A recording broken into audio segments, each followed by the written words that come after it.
Hello everyone, this is your Ishfaq sir and welcome to my channel Branded History. Today we are discussing the subtopic of a chapter, namely processes of population change and population growth.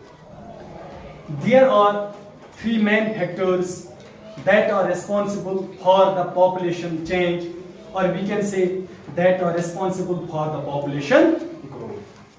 If we name them, the first is the birth rate, the second is the death rate, and at last and the third one, it is the migration.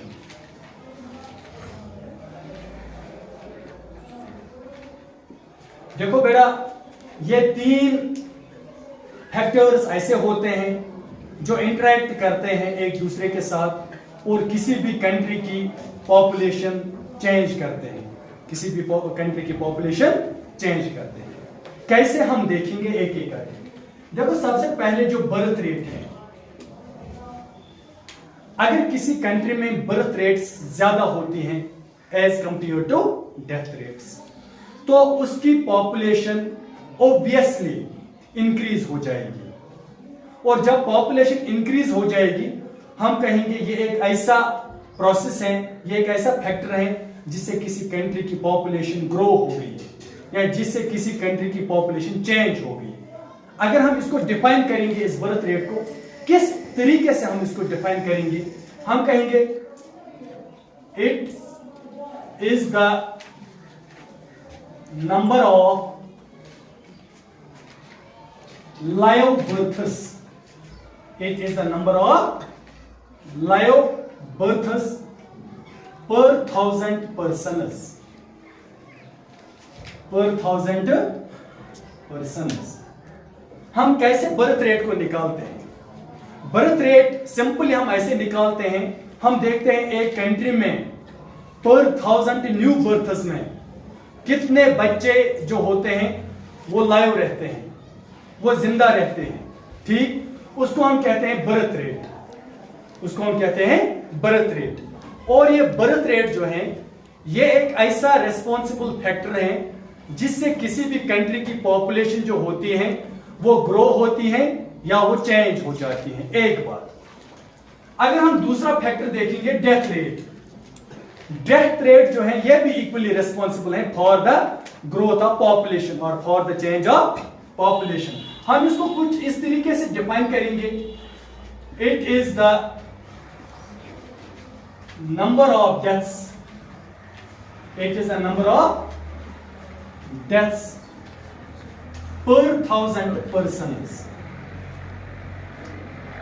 per 1000 persons in a year. तो death rate क्या होती है? हम देखते हैं जितने भी बच्चे जन्म लेते हैं एक कंट्री में, पर 1000 में हमने देखना है उनमें से कितने बच्चे जो होते हैं वो मर जाते हैं. उसको हम कहते हैं डेथ रेट एक ईयर में, पर एनम. बर्थ रेट भी हम पर एनम निकालते हैं और डेथ रेट भी हम पर एनम निकालते हैं. ठीक है ना? तो and at last the third and the most important factor which plays a very pivotal role, which plays a significant role in changing the population of a given territory. Its name is the migration. It's the migration. सबसे पहले हमने देखना है migration होता क्या है. Migration जो होती है, हम कहेंगे it is the movement of people across regions, across countries and across the countries and across the continent. Sorry. तो माइग्रेशन क्या होती है? जब लोग मूवमेंट करते हैं, एक स्टेट से दूसरी स्टेट पे जाते हैं, एक कंट्री से दूसरी कंट्री में जाते हैं. इसकी कुछ वजूहत होती हैं, या तो वो स्टडीज के लिए जाते हैं, या तो वो इन सर्च ऑफ जॉब्स जाते हैं. ठीक, या तो उनकी माइग्रेशन परमानेंट होती है. तो सबसे पहले ये जो माइग्रेशन होती है, हम इसको कुछ इस तरीके से डिफाइन करेंगे, it is the movement of people, it is the movement of people from one region to another, from one region to another. ये माइग्रेशन या तो अपने ही कंट्री में हो सकती है या तो ये बियॉन्ड कंट्रीज हो सकती हैं, ओवरसीज माइग्रेशन हो सकती है। मगर बेटा माइग्रेशन जो होती है इसकी दो काइंड्स होती हैं। एक तो होती है इंटरनल माइग्रेशन,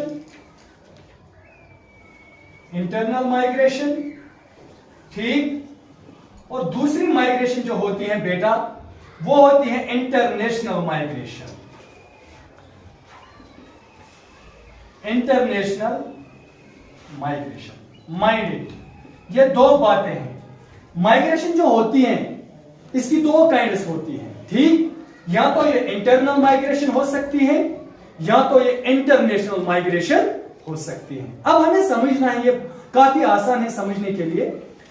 इंटरनल माइग्रेशन बेटा वो माइग्रेशन होती है जब एक आदमी, जब कोई पर्सन माइग्रेशन करता है अपनी स्टेट से दूसरी स्टेट में, अपने विलेज से दूसरे विलेज में, अपने विलेज से from rural area to urban area, मगर अपने ही कंट्री में माइग्रेशन करता है, उसको हम कहते हैं इंटरनल माइग्रेशन। और इंटरनेशनल माइग्रेशन वो माइग्रेशन होती है जब पीपुल माइग्रेशन करते हैं अपनी कंट्री से दूसरी कंट्री की तरफ, उसे हम कहते हैं इंटरनेशनल माइग्रेशन। अब ये माइग्रेशन जो है हमने देखा ये इंटरनल भी हो सकती है, इंटरनेशनल भी हो सकती है, मगर यहां पे एक बात का एक और ख्याल रखना है, वो ये है बेटा कि माइग्रेशन जो होती है या तो ये टेम्परेरी हो सकती है, ठीक, टेम्परेरी, या तो ये परमानेंट हो सकती है। It is also easy to understand what does a temporary migration mean and what does a permanent migration mean. Temporary migration वो migration होती है, फॉर एग्जाम्पल मैं आपको बताऊंगा, आप में से कोई बच्चा कल को किसी दूसरी स्टेट में पढ़ने के लिए जाएगा या किसी दूसरी कंट्री में पढ़ने के लिए जाएगा, अपने दूसरे शहर में पढ़ने के लिए जाएगा, 2 साल 3 साल तक वो वहां पर रहेगा, फिर वो वापस आएगा। वो माइग्रेशन जो होती है वो टेम्परेरी होती है। कोई लड़का, कोई आदमी, कोई औरत जॉब के लिए दूसरी कंट्री में जाते हैं, दूसरे स्टेट में जाते हैं, फिर 2 साल 3 साल के बाद वापस आते हैं, वो माइग्रेशन जो होती है वो टेम्परेरी होती है। क्या होती है? टेम्परेरी। और परमानेंट माइग्रेशन वो होती है जब कोई पर्सन अपने नेटिव प्लेस को हमेशा हमेशा के लिए छोड़कर जाता है और किसी दूसरी प्लेस में, किसी दूसरी कंट्री में, किसी दूसरी स्टेट में जाकर सेटल हो जाता है, उसे हम परमानेंट माइग्रेशन कहते हैं।